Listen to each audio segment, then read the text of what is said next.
Hello, and welcome back to my YouTube channel. Today is day 4 of my Monster Girl series, a series in which I'm going to be attempting a 31-day drawing challenge, similar to Inktober, but with a few of my own personal twists.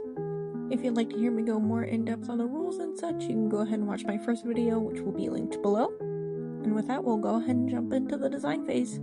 So our prompts for day 4 are Ghost and Slime. And initially, I was super inspired by slime in particular.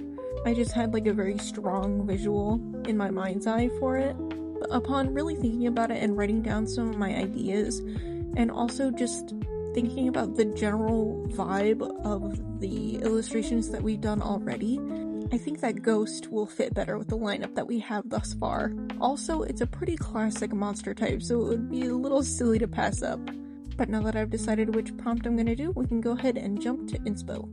So after scrolling through Pinterest for a while and saving some images, and after sorting through the many ghost pictures, I was really torn between doing a very classic like sheet ghost style illustration and going full poltergeist like scary lady. So in the end I was just like, screw it, why not do both?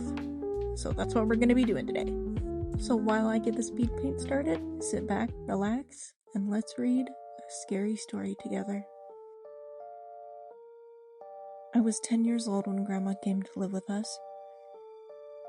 It was about 6 months after Granddad had passed away. And I guess looking back, she must have been really lonely in that big house of hers. Rattling around with only the grief and memories for company. So despite a few protests from Mom, my parents took her in. There were no protests from me, none at all. Grandma was loud and fun, and I loved her. She had an almost limitless supply of boiled sweets, and she'd always slip me a couple whenever she saw me. She was always the first to stick up for me when I got in trouble too. But it was her stories that I loved best. Grandma had all kinds of stories. Stories about growing up in World War II, and stories about the things she'd get up to with her friends on the South Coast after her family had been evacuated. Sad stories, funny stories, adventure stories, but it was her scary stories that were my favorite. Grandma had lots of scary stories. She told me she dabbled in the occult when she was a teenager, trying out Ouija boards with her friends, tarot cards, fortune-telling, all that stuff.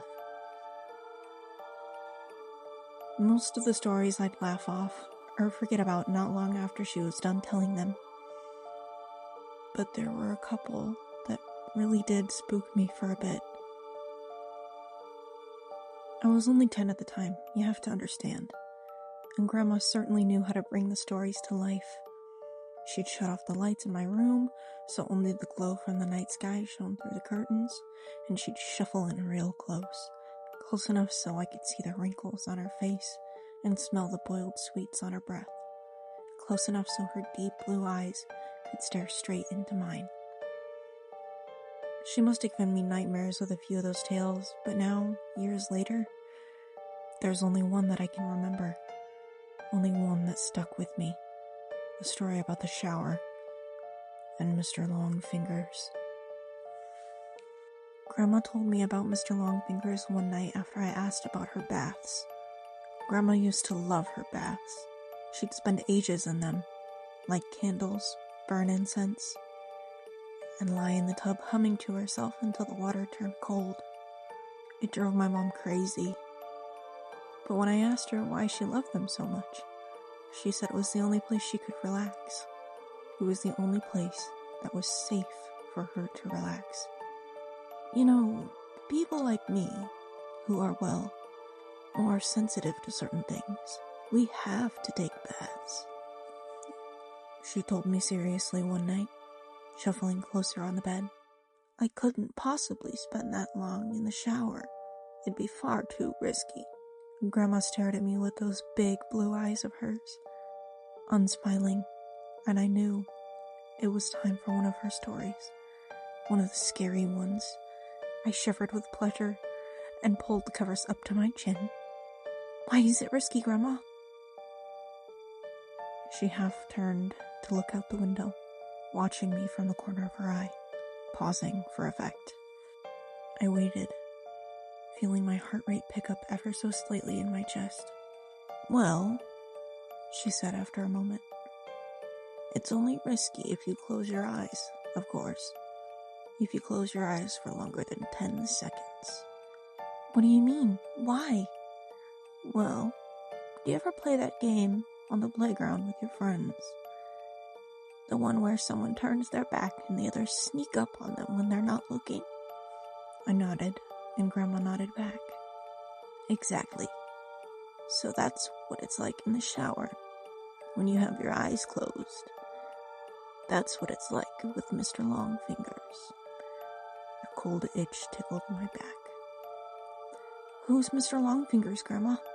She let out a deep breath, as if she wished she hadn't said anything, turned her head back to face mine. When she spoke next, she lowered her voice. "No one knows exactly," Grandma whispered. "Some think it's a creature that's attracted to the heat and smell we give off in there. Others think it's a demon that finds its way into our realm through the dense steam clouds. No one can say for sure, because the only ones who have actually seen Mr. Longfingers aren't ever going to be able to tell you." I pulled in a breath. "Why not?" Grandma shuffled closer along the bed and leaned in towards me, leaving my question hanging in the air. "Don't you worry about it, sweetheart. Don't worry your pretty little head. As long as you remember the rules, you'll be fine." "What rules?" "Well, when you're in the shower, try not to close your eyes for too long. 5 seconds is fine, and 10 is just about okay too. But any longer than that..." "Yeah, then what?" "Well, any longer than that, and you may just start to feel something in the room with you. Something watching. And if you ever go longer than 15 seconds, that's when you might start to hear a noise, too." "Hear what?" "The soft tap, tap, tap of fingers on glass. Fingers drumming against the glass door of the shower. If you do ever hear that noise, God forbid, will you make me a promise?" "What, Grandma?" "Promise me you'll never open your eyes." Alrighty, and our ghosty girl is done, as well as her little sheet ghost companion. I really liked how this little duo came out. I think they're super cute together. The juxtaposition between her being very spooky, scary, ethereal ghost lady and the sheet ghost just kind of chilling there is really funny to me. So if you guys could please leave in the comments name suggestions for both of them, that would be awesome. And that wraps up my thoughts for today. If you liked the video, go ahead and give me a like and let me know if there's any other stories that you'd like me to read during these. And yeah, stay safe, guys. Bye!